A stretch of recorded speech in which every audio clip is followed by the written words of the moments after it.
छोटे बच्चे young age में जब वो बहुत पॉल्यूटेड नहीं होते तो उनकी कॉन्शियसनेस काफ़ी ऊंची होती है। इम्प्योर नहीं होती इसलिए ऊंची होती है ऑब्वियसली, लेकिन वल्नरेबल होती है, बहुत जल्दी पॉल्यूट हो जाती है। बच्चों के अंदर में बहुत डिजायर्स होते हैं, बड़ों के अंदर पता है डिजायर्स क्यों नहीं होते? क्योंकि उनका शेम, गिल्ट और ग्रीफ से कॉन्शियसनेस नीचे खींच गया है। उनको लगता है आई डोंट डिजर्व दिस।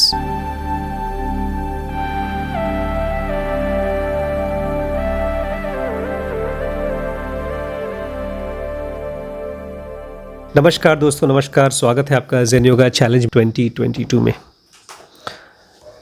आज हम बात करने वाले हैं how to expand your consciousness. हम अपना कॉन्शियसनेस कैसे एक्सपैंड करें, ये बात करने वाले हैं। इसमें कौन सी खास बात है, क्या फ़ायदा होगा कॉन्शियसनेस एक्सपैंड करके? कौन सी हमारी सैलरी बढ़ जाएगी, हमारी गर्लफ्रेंड बन जाएगी, हमारी नौकरी लग जाएगी, वर्ल्ड टूर करने को मिलेगा, क्या फ़ायदा हो जाएगा? सबसे पहले मैं आपको बताना चाहता हूँ कि जिनको आप ओवर थिंकिंग कहते हैं या जिसको आप प्रॉब्लम कहते हैं या जिनको आप छोटी छोटी बातें और उसमें भूल जाना कहती हैं, वो ये चीज़ें हैं नहीं। जैसे आप बेंगलोर पहुँचे और आपको कोई ख़ास सर्कल ऑफ फ्रेंड्स नहीं पसंद आ रहे हैं, तो वो खाली सर्कल ऑफ फ्रेंड्स नहीं है, वो एक लेवल ऑफ कॉन्शियसनेस है। सबसे लोएस्ट लेवल ऑफ कॉन्शियसनेस पता है क्या होता है? उसको हम बोलते हैं शेम। एक डॉक्टर थे, उनका नाम मुझे नहीं याद आ रहा है, उन्होंने अपनी बुक में मैप बनाई थी, ढेर सारे लोगों का रिसर्च किया और उन्होंने देखा कि कुछ खास टाइप के लोग होते हैं जो हमेशा हमेशा हमेशा शेम में जाते हैं। उनको अपने बारे में बेइज्जती महसूस होती रहती है, शर्म महसूस होती रहती है। आप चाहे कितनी भी पढ़ाई कर ले, कितना भी पैसा कमा ले, अगर आप उस शेम के कॉन्शियसनेस में हैं तो आपको बाहर से इम्पल्स तो आएंगी, लेकिन आप हमेशा अंदर शेमफुल महसूस करेंगे। उससे थोड़ा ऊपर उठ करके, थोड़ा सा ऊपर, बहुत नहीं, ज़रा सा ऊपर उठते हैं तो सेकेंड लेवल ऑफ कॉन्शियसनेस होती है गिल्ट की। अभी एक भाई साहब से मेरी बात हो रही थी तो बोलते हैं कि एक लड़की जिसको मैं देखा करता था खाली जिम में, 2 साल से कभी बात नहीं हुई, खाली देखता था, मुझे लगता था कि वो मुझे पसंद करती है और मैं भी उसको शायद पसंद करता हूँ, लेकिन एक दिन मैंने देखा वो नहीं आ रही। उसके बाद जब सर्च किया तो आ ही नहीं रही। फिर वो मुझसे फ़ोन करके पूछ रहे थे क्या वो मेरी वजह से छोड़कर गई है जिम, और मैं क्या करूँ? आपको लग रहा होगा बेतुका है, लेकिन किसी न किसी चीज़ के बारे में आपको गिल्ट लगता होगा, और वो guilt very low level of consciousness है। आपके इमोशन और आपके थॉट्स इस तरह से म्यूजिक बनाते हैं ब्रेन में कि आपको लगता है ये सही है। क्लास में टीचर्स जो हम लोगों को डिस्गस्ट दे देते हैं किसी सब्जेक्ट के बारे में किसी क्लास में, वो पूरी जिंदगी पार्ट ऑफ आवर कॉन्शियसनेस होता है। इसलिए कृष्णमूर्ति बोला करते थे, what is your consciousness, what is your consciousness, look at your own consciousness. इसलिए जब आप लोग कहते हैं ना कि हम अपने डिवाइन को जान लेंगे कॉन्शियसनेस से, अभी आपकी कॉन्शियसनेस इतनी बदबूदार और गंदी है कि आप उसको छोड़ करके एकदम प्योर वाटर की बात कर रहे हैं। अभी हमारा कॉन्शियसनेस एकदम नाले के पानी की तरह है, और उसको प्योरीफाई करके आप एकदम पवित्र एक्वाफिना का पानी बनाना चाहते हैं। लेकिन आपको पहले पूछना तो पड़ेगा कि मेरी कॉन्शियसनेस कहाँ पर रिवॉल्व कर रही है। थोड़ा और ऊपर उठते हैं, ज़रा सा और ऊपर, तो ग्रीफ का कॉन्शियसनेस आता है, जो आप सबको आएगा। ग्रीफ समझते हैं? बहुत ज़्यादा दुख, अलग अलग लोगों का अलग अलग चीज़ों के साथ इतना स्ट्रॉन्ग अटैचमेंट है कि वो कोई बेटे के मरने पे रोएगा, किसी का सामान खो जाएगा तो रोएगा, किसी को अगर उसके पिता बोलेंगे हैंड राइटिंग की प्रैक्टिस करो तो रोएगा, किसी को उसके माँ बाप बोलेंगे बेटा एक सिक्योर जॉब के लिए कोई स्किल सीख लो, जैसे मैंने आपसे कहा अल्ट्रासाउंड सीख लो, या जैसे मैंने आपसे कहा कुछ काम कर लो। तो हम सबके अपनी अपनी ग्रीफ और गिल्ट है, और वो सच्चाई से उसका कोई ताल्लुक नहीं है। और हम लोग पूरी ज़िंदगी ऐसे नेविगेट करेंगे अपने शेम में। हमको लगेगा यार हम सक्सेसफुल क्यों नहीं हो रहे हैं, पता नहीं यार, किस्मत ख़राब है। बट वो लोअर लेवल ऑफ कॉन्शियसनेस है।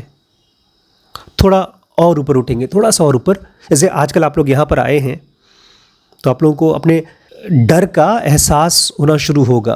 आपको जैसे शहर में जाकर के डर का एहसास होता होगा, नॉर्मल लोगों को इतना भी कॉन्शियसनेस नहीं होता कि उनको पता चल सके कि ये डरावनी चीज़ है और यहाँ पर मुझे कुछ बोल्डनेस चाहिए। जैसे आपको मैथमेटिक्स में या आपको संस्कृत में जो भी चीज़ आप कर रहे हैं, ये मैटर स्पेसिफिक चीज़ का नहीं है, इट इज़ योर कॉन्शियसनेस। थोड़ा और बढ़ा लीजिए अपना कॉन्शियसनेस। अगर बढ़ जाएगा तो मैं बात करूंगा कैसे बढ़ेगा, कैसे एक्सपैंड करेंगे। थोड़ा और बढ़ जाएगा तो आपके अंदर में डिज़ायर्स आएंगी। इसलिए छोटे बच्चे यंग एज में जब वो बहुत पॉल्यूटेड नहीं होते तो उनकी कॉन्शियसनेस काफ़ी ऊंची होती है। इम्प्योर नहीं होती इसलिए ऊंची होती है ऑब्वियसली, लेकिन वल्नरेबल होती है, बहुत जल्दी पॉल्यूट हो जाती है। बच्चों के अंदर में बहुत डिज़ायर्स होते हैं। बड़ों के अंदर पता है डिज़ायर्स क्यों नहीं होते? क्योंकि उनका शेम, गिल्ट और ग्रीफ से कॉन्शियसनेस नीचे खींच गया है। उनको लगता है आई डोंट डिजर्व दिस। मैं चाहता हूं आपके मन में जब कोई डिज़ायर घूमे, जैसे आप हमारे साथ गए थे खाना खाने के लिए, 35 लोग गए थे, उसमें से खाली 2 लोगों ने, श्रीश ने और गौरी ने, स्पेशल डिमांड की। आपने कहा मुझे स्ट्रॉबेरी शेक पीना है, आपने कहा मुझे पिज़्ज़ा खाना है। ये कोई बुरी बात नहीं थी, बट एक वेव चल रही थी वहां पर, सबके सब एक टाइप का खाना खा रहे थे और उस चीज़ को आप सेंस नहीं कर पाए। आपका डिज़ायर उसमें भी बाहर निकला। उस जगह पर डिज़ायर निकलना ऐसे था जैसे कि आप गाड़ी में जाते हैं तो उल्टी जैसी आती है। उल्टी एक बड़ी अजीब चीज़ है, नेचुरल नहीं है, लेकिन हुआ, डिज़ायर हुआ, तो वो डिज़ायर कॉन्शियसनेस है। बहुत से लोग ऐसे हैं जो पूरी पूरी जिंदगी पैसे होने के बावजूद, सब कुछ उनके पास होने के बावजूद डिज़ायर्स शांत नहीं हो पाती, क्योंकि वो डिज़ायर कॉन्शियसनेस में फंसे हुए हैं। उनके लिए पूरी ज़िंदगी वही है। थोड़ा और उठेंगे आप, डिज़ायर को पूरा कर पाएंगे, बहुत बार कॉम्प्रोमाइज़ करेंगे, ज़बरदस्ती कॉम्प्रोमाइज़ करना पड़ेगा, तो आपको आएगा एंगर, गुस्से का कॉन्शियसनेस। अभी तक हम लोग पढ़ते रहे हैं IESM में कि ये सब इमोशंस हैं, लेकिन कभी आपने सवाल पूछा कि ये वाला खास तरह का इमोशन मुझे बार बार क्यों आता है? क्योंकि वो पार्ट ऑफ योर कॉन्शियसनेस हो गया है। पार्ट ऑफ कॉन्शियसनेस, आपका कॉन्शियसनेस एक ऐसा समझिए जैसे कि एक कॉलोनी में आपका मकान है। अच्छा, घर बन गया उसका। आपके आसपास के पड़ोसी उसी टाइप के हैं। जैसे अगर आपने झोपड़पट्टी में अपना घर लिया है तो सभी गरीब होंगे, आप भी गरीब होंगे। मैं जानबूझ के बोल रहा हूँ क्योंकि आपका थॉट्स रिपीट होता रहता है और क्वेश्चन नहीं उठता कि क्यों रिपीट हो रहा है। अगर कोई प्रॉब्लम है, मैं कंफ्यूज्ड हूं, तो मुझे उसका सोल्यूशन मिलना चाहिए ना। हम लोग रोज ग्रो कर रहे हैं, हमारा कॉन्शियसनेस सपोजिटली ग्रो करना चाहिए, लेकिन 10 साल बाद भी हम वही हैं, हमारी पर्सनालिटी वही है, हम खोजते भी वही रहते हैं। आपने तो देखा है मेरी पूरी ज़िंदगी 10 साल 20 साल पहले, आप लोगों ने देखा, जो लोग मुझे जानते हैं बचपन से, वो कहते हैं आशीष शुक्ला अलग ही आदमी है। मैं खुद अपने आप को अलग देखता हूँ, क्योंकि जो चीज़ें मैं करता था 20 साल पहले, 25 साल पहले, वो आज नहीं कर रहा हूँ मैं। मेरा कॉन्शियसनेस बदल गया है। मेरी डिज़ायर्स में अब घड़ी, कार, फॉरेन ट्रिप नहीं है। मेरी डिज़ायर में हायर कॉन्शियसनेस है। अभी रिसेंटली एक बच्चे ने उसके पेरेंट्स से बहुत मार खाया, और ऐसी बात के लिए मार खाया जिसके लिए वो 10 साल पहले भी मार खा चुका है। मतलब कुछ बदला नहीं, क्योंकि वो तो बेचारा गिल्ट कॉन्शियसनेस में फंसा होगा और उसके पेरेंट्स एंगर कॉन्शियसनेस में। थोड़ा सा और उठेगा, कैसे उठेगा बात करेंगे। थोड़ा सा और उठ गया तो आपको करेज आता है कुछ करने का, कुछ ट्राई करने का। डिज़ायर के बाद, हाँ, डिज़ायर से थोड़ा और ऊंचा मैपिंग की गई है इसको, और उसके बाद फिर धीमे धीमे पॉजिटिव चीज़ होती है, न्यूट्रलिटी होती है, जिसमें आप पॉजिटिव और नेगेटिव को एक समान देखते हैं। थोड़ा और उठता है ऊपर तो आप विलिंगनेस में जाते हैं नई चीज़ें ट्राई करने के लिए।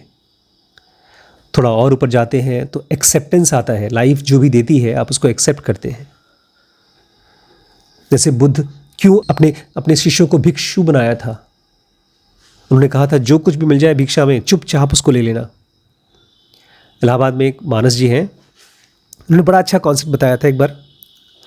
बोलते एक नया टाइप का भिक्षु जानते हो आशीष? मैंने कहा नया टाइप का। बोलते उसने क्या किया है, हमारा दोस्त है, यहाँ तो बिजनेस करता था, वो चला गया UK, और वहाँ पर उसने टैक्सी खरीदी। वो चाहता तो बहुत पढ़ा लिखा है, बहुत अच्छी नौकरी कर सकता था, बट उसको टैक्सी खरीद के बोलता है जो रोज़ मिल जाता है मुझे टैक्सी में वो मेरा भिक्षा है। कम मिल गया तो कम से गुजारा, ज़्यादा मिल गया ज़्यादा से गुजारा। तो वो जो एक लेवल होता है accepting what ever life gives, ऐसे लोग फकीर बोले जाते हैं। बुद्ध खुद फकीर थे, एक भिक्षु थे, 4 कपड़े रखते थे मुश्किल से, और वो भी बोलते थे बहुत ज़्यादा है। तो वो एक बहुत हायर लेवल ऑफ कॉन्शियसनेस था। एक हायर लेवल ऑफ कॉन्शियसनेस में लोग, चीज़ें आपको डिस्टर्ब नहीं कर पाते। उसके ऊपर जॉय, लास्ट में एनलाइटनमेंट।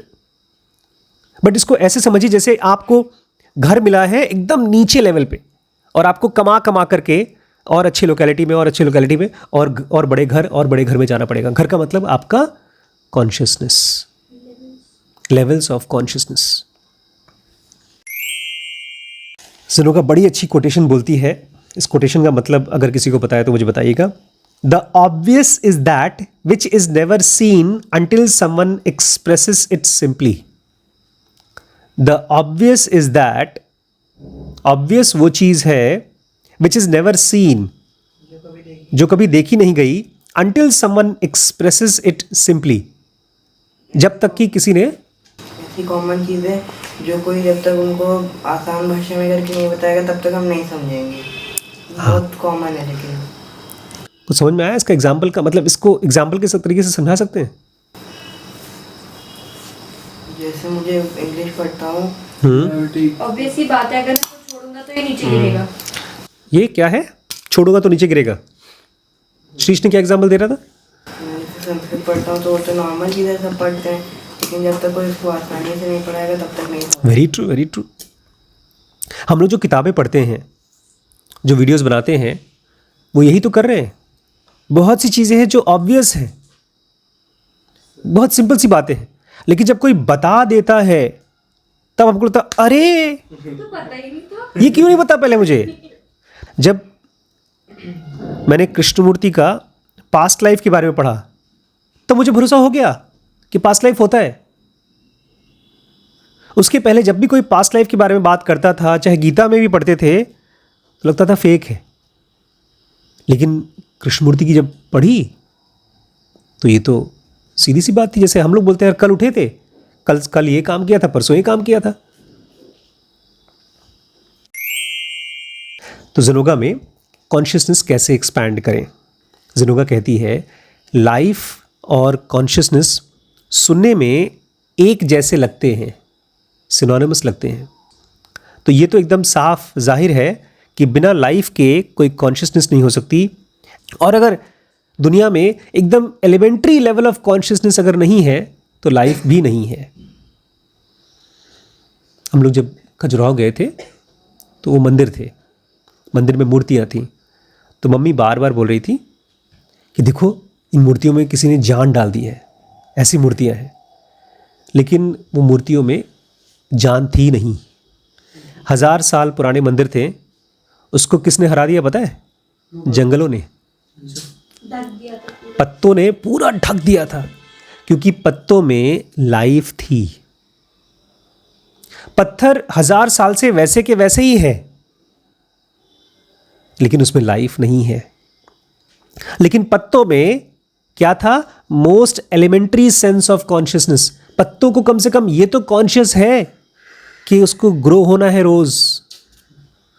अंदर अंदर जमीन में से पत्ता ऐसे करता है,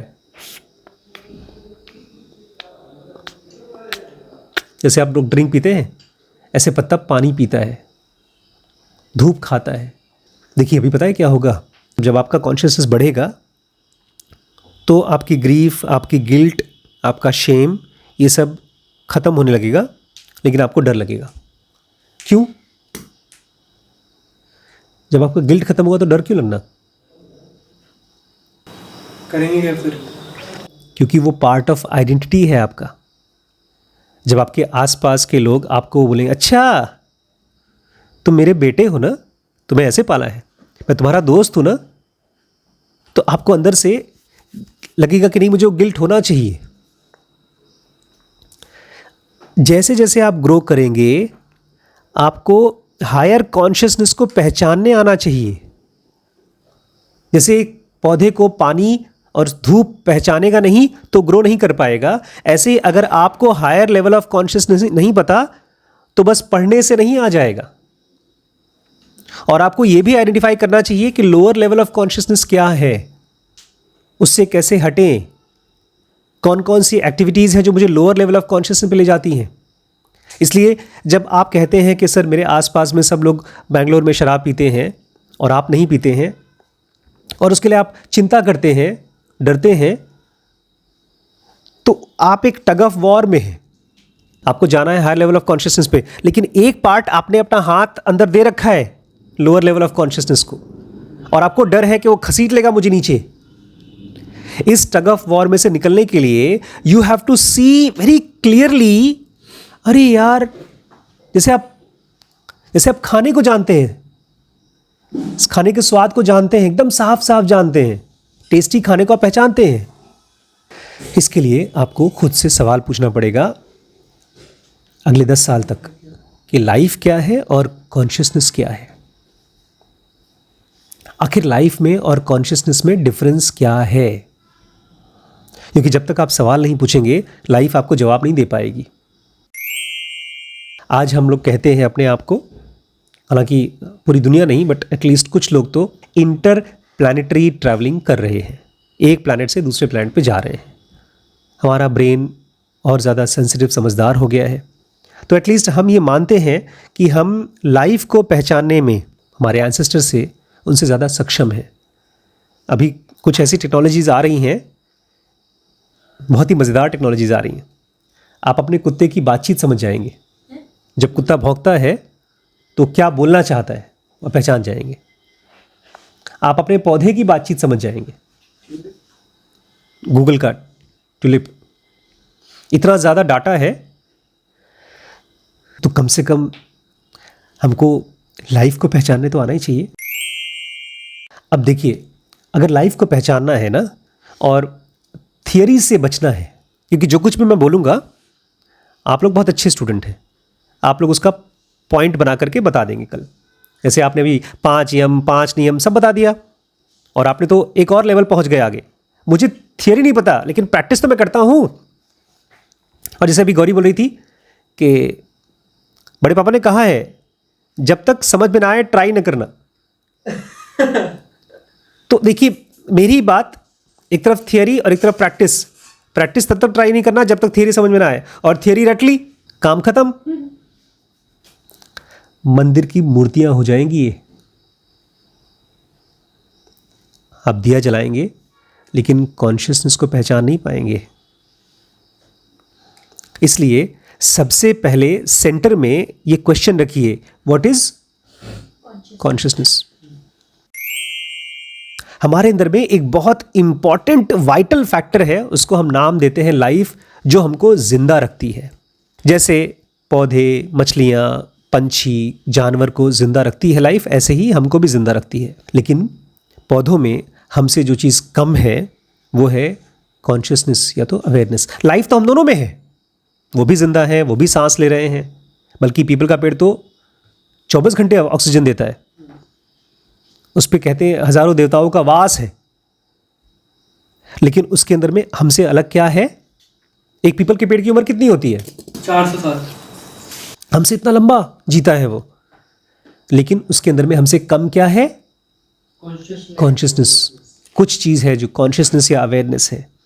और ये कॉन्शियसनेस हमको मिनरल में, मतलब पत्थरों में, पहाड़ों में सबसे कम परसीव होता है, सबसे कम दिखता है।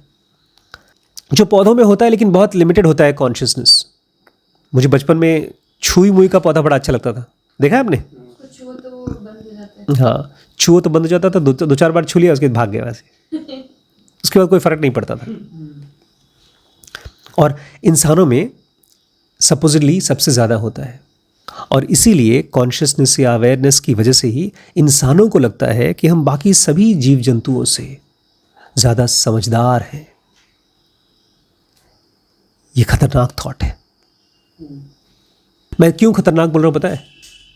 क्योंकि इंसान को लगता है जब पूरी दुनिया में सभी जीव जंतु, पहाड़, पत्तों से ज़्यादा, जानवरों से ज़्यादा कॉन्शियसनेस हमारा है, तो हम अल्टीमेट हैं। बहुत कम लोग ऐसे होते हैं जिनको ये डाउट भी होता है, क्या हमसे भी ज़्यादा कोई कॉन्शियस बीइंग्स है? क्योंकि जब मेरे मन में कोई चीज़ बड़बड़ कर रही है और हम उसी बात को विश्वास कर रहे हैं, तो हम एक्सप्लोर नहीं करना चाहेंगे। आप एलियंस और भगवानों की, देवताओं की बात छोड़ दीजिए, आपके बगल में आपसे कोई समझदार है तो आप उसको भी जानना नहीं चाहेंगे। पता है, बड़ी मम्मी के साथ रहते रहते मुझे एक नया एक्सपीरियंस होता है। पहले जब जिनोगा से पहले नहीं, जिनोगा के आने के बाद ही मैं उनसे मिला, लेकिन शुरुआत की कॉन्शियसनेस जब मेरी थी तो मुझे लगता था बड़ी मम्मी यहाँ गलत है। और अब मुझे लगता है आखिर बड़ी मम्मी ये चीज़ जो सोच रही हैं उसके पीछे लॉजिक क्या है? हो सकता है वो लॉजिक मैं नहीं देख पा रहा हूँ। उसके पीछे का कॉन्शियसनेस क्या है? अगर हम इस पॉसिबिलिटी को नहीं रखेंगे, किस पॉसिबिलिटी को, कि हमसे भी ज़्यादा एडवांस्ड कॉन्शियसनेस, अवेयरनेस है दुनिया में, तो हमको एक्सप्लोर कैसे कर पाएंगे? अगर हम अपना कॉन्शियसनेस एक्सपैंड करना चाहते हैं तो हमसे ज़्यादा कॉन्शियस बीइंग्स को अपने बायस में लाना पड़ेगा। बल्कि अभी तो मुझे यही लगता है कि सामने वाला मेरी बात नहीं समझ रहा है। एग्जैक्टली। लॉजिक नहीं पूछता। हम ये नहीं जानने की कोशिश करते हैं, कोशिश तो छोड़िए, हमारे मन में ये बात ही नहीं आती है। जैसे उस दिन जब मैं गाड़ी में आ रहा था बड़ी मम्मी के साथ, बज गए थे शाम के 4, हम लखनऊ पहुंचते कम से कम 7-8 बजे तक। अगर हम घुसते लखनऊ के अंदर तो हमको और 2-3 घंटे लगते, और मैं 2 लोगों से मिलना चाहता था तो उसमें और 2-3 घंटे। और बड़ी मम्मी ने मुझसे पूछा कि तुम वो जो मिलने जा रहे हो, तुम्हारा कोई एजेंडा है, कुछ क्लियर है? और इस थोड़ी सी बात पे जो उन्होंने मुझे मना किया, जाने से रोका, एक तरह से मुझे गुस्सा आ गया। लेकिन वो गुस्सा क्यों आया? Because of anger consciousness. आखिर किस चीज को मैं कॉन्शियसनेस कह रहा हूं? फिलहाल के लिए ऐसा मान के चलिए, कोई आवाज, कोई इम्पल्स, कोई दृश्य या कोई ग्रुप ऑफ इम्पल्स, कोई फिल्म आपके आंखों से आपके ब्रेन में पहुंचती है और वू करके आपके ब्रेन को एक्टिव कर देती है।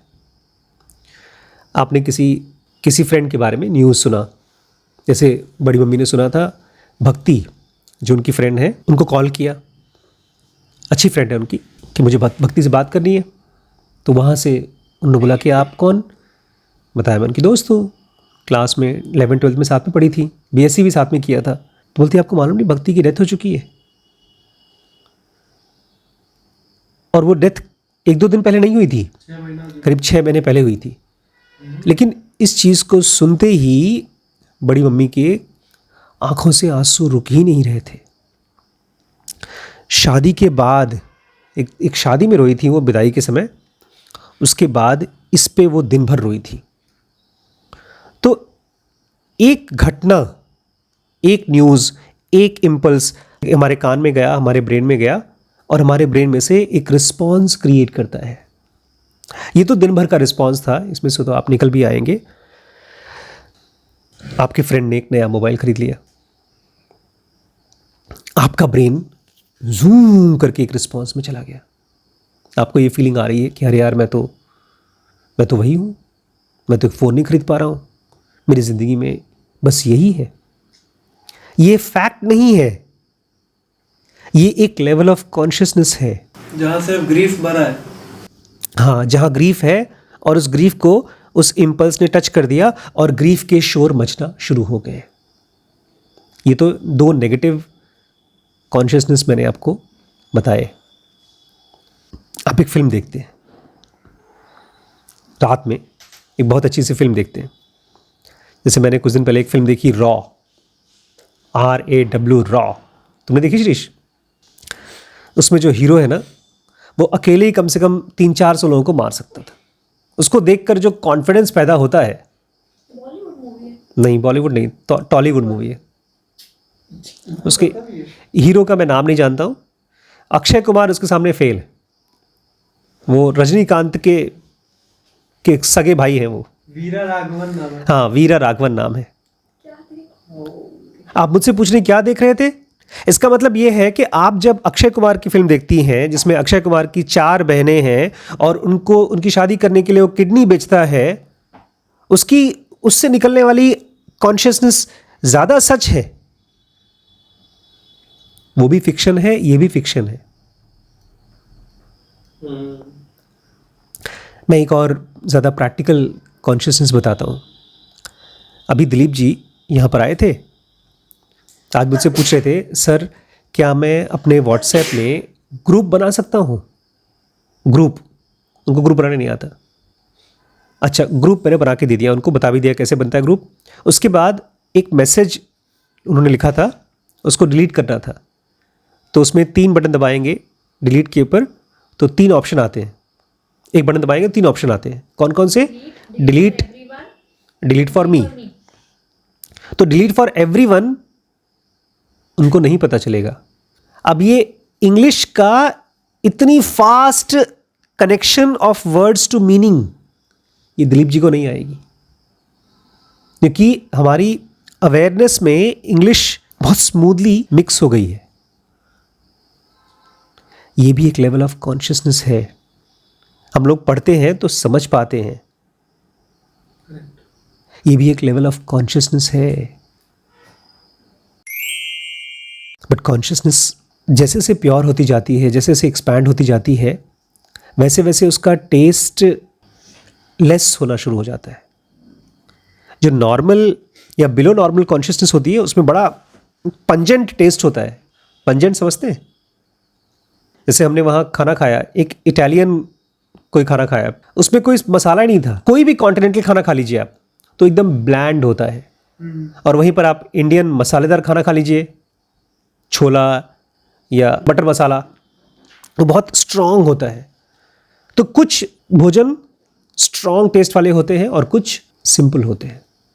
और देखा है हम लोगों को सिंपल खाना पसंद नहीं है, क्योंकि हमारी कॉन्शियसनेस उलझी हुई है।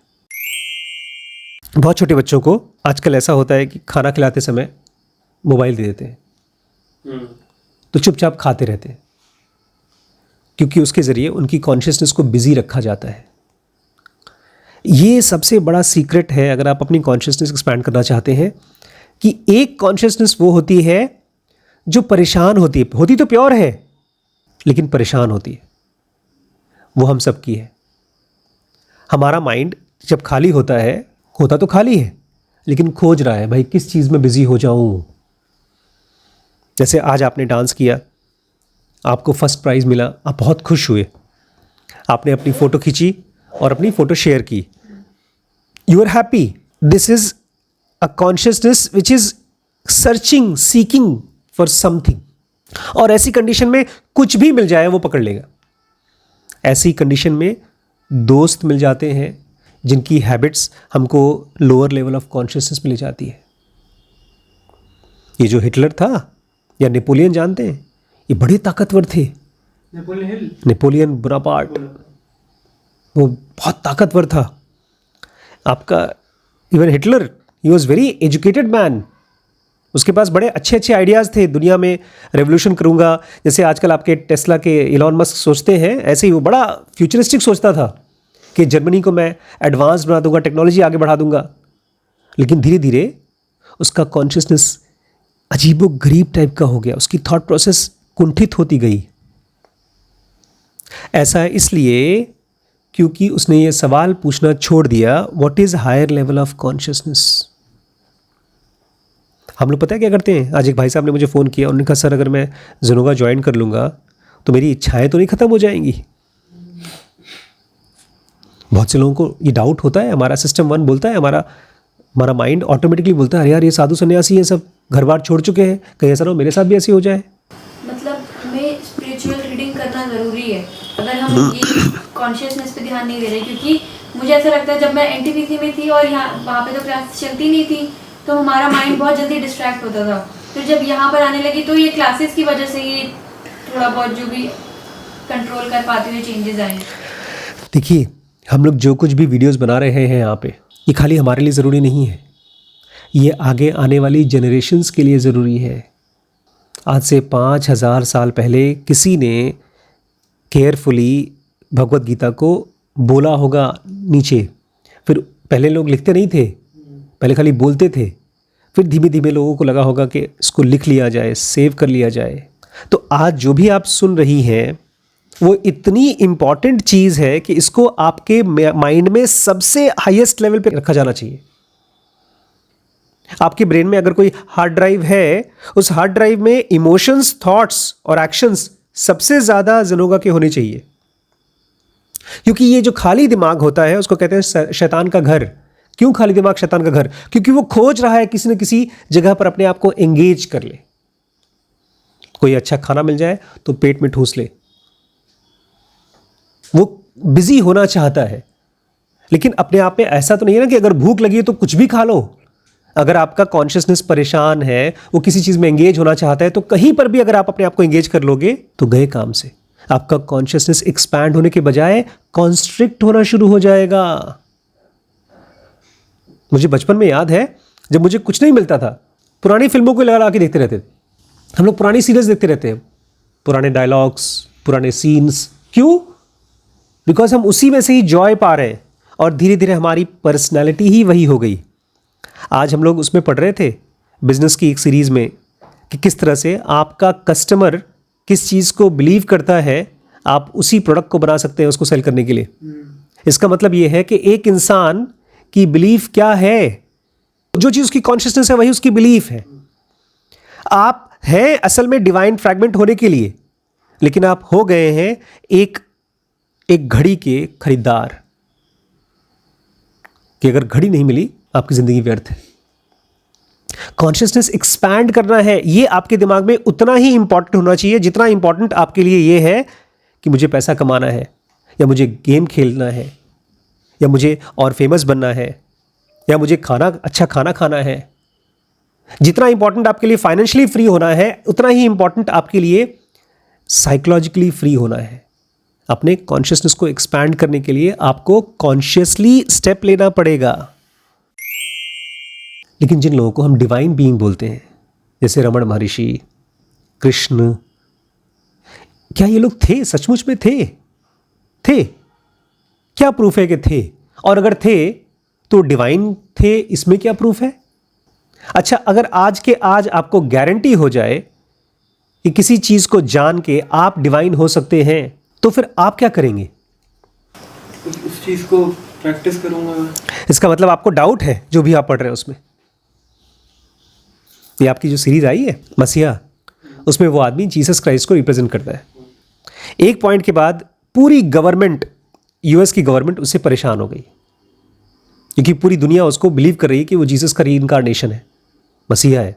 और FBI सब मिल करके उसको पकड़ कर एक हवाई जहाज में ले जाते हैं कि इसको मार डालो।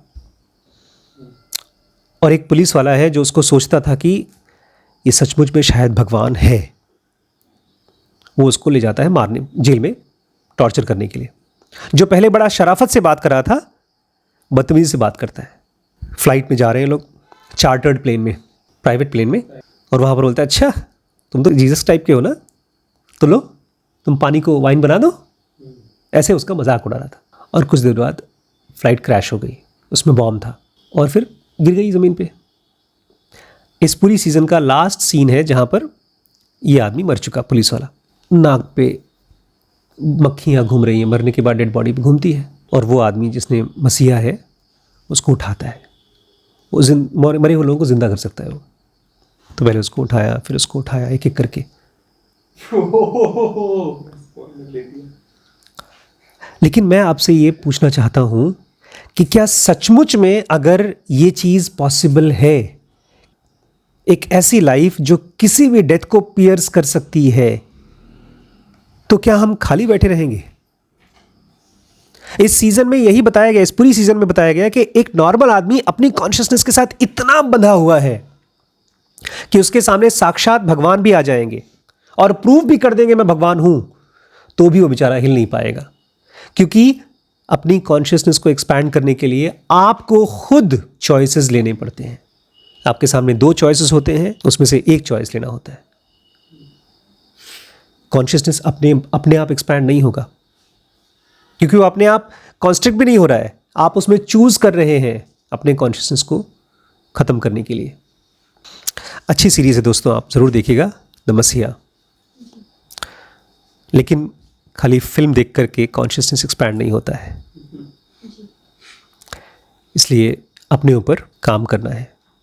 अभी हम आगे पढ़ेंगे किस तरह से आप कुछ छोटी छोटी चीज़ें हेल्प कर सकती हैं अपने कॉन्शियसनेस को पहचानने के लिए और एक्सपैंड करने के लिए। उसके लिए ज़रूर बेसिक एडवांस कोर्स ज्वाइन कर सकते हैं। बिज़नेस को समझने के लिए WBX, अभी एक कमाल की सीरीज़ हमने चालू की है बिज़नेस में, बिज़नेस ग्रिड। ज़ेनोविले बनाना आपका ही काम है, सपोर्ट करिए। Thank you.